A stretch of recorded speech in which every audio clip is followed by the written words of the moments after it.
In this video, I will show how to group objects in Canva.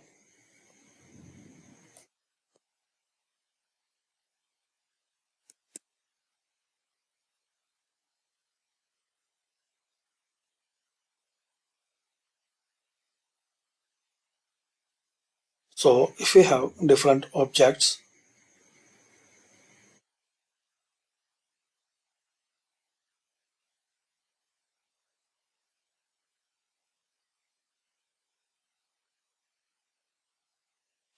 now to make group,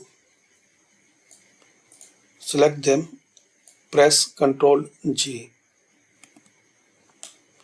Now here you can change as a group. To make changes individual, select it and make changes.